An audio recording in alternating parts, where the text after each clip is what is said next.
उत्तर प्रदेश में राज्यसभा की वोटिंग के दौरान बीएसपी के एकमात्र विधायक उमाशंकर सिंह ने बीजेपी प्रत्याशी के पक्ष में क्रॉस वोटिंग की। उमाशंकर सिंह की क्रॉस वोटिंग को लेकर बीएसपी सांसद और खुद राहुल गांधी की भारत जोड़ो न्याय यात्रा में शामिल रहे श्याम सिंह यादव ने अपना पक्ष रखा।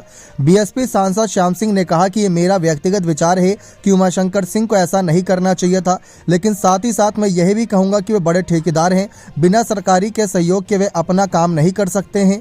बसपा सांसद ने साफ कहा कि पहले भी क्रॉस वोटिंग होती थी, लेकिन मौजूदा सरकार ने इसके लिए एक अलग विभाग बना दिया। वर्तमान की बीजेपी सरकार साम दाम दंड भेड़ हर हिसाब से अपना काम कर रही है।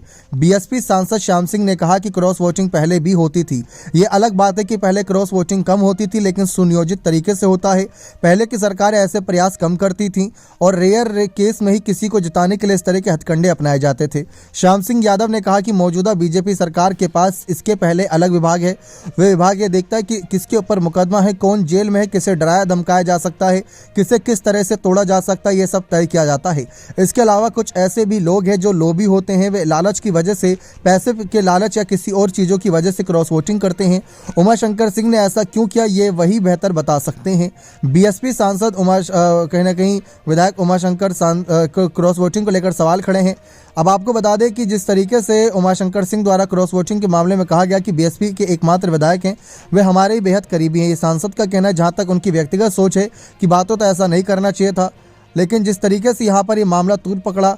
अब आपको जानकारी दे दें कि बीएसपी के विधायक उमाशंकर सिंह ने इस मामले पर क्या बातें रखी थी। उमाशंकर सिंह ने कहा था कि हमसे विपक्षी पार्टियों ने समर्थन नहीं मांगा तो हमने उनको समर्थन नहीं किया, जबकि बीजेपी के संजय सेठ ने मेरे से समर्थन मांगा था और मेरे काफ़ी करीबी भी है, तो इस वजह से मैंने उन्हें समर्थन दिया। यानी मायावती के कहने पर उन्होंने ऐसा नहीं किया। अब आपको बताएं, राज्यसभा चुनाव के 10 सीटों के नतीजों के बारे में 11 प्रत्याशी थे। देखा जाए तो इसमें भाजपा के जो 8 प्रत्याशियों की जीत हुई है, उनमें अमरपाल मौर्य को 36 वोट, आरपीएन सिंह को 34, साधना सिंह को 34, संजय सेठ को 29, संगीता बलवंत बिंद को 36, सुधांशु त्रिवेदी को 38, तेजवीर सिंह को 38, नवीन जैन को 34 वोट मिले हैं। वहीं सपा की जया बच्चन को 34, रामजी लाल सुमन को करीब 34 वोट मिले हैं।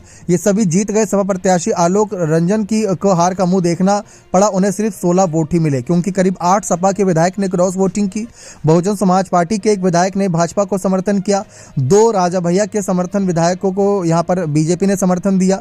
जिस बीजेपी का समर्थन कहीं ना कहीं देते नजर आए वह इस वजह से सपा के तीसरे प्रत्याशी की हार होती नजर आई।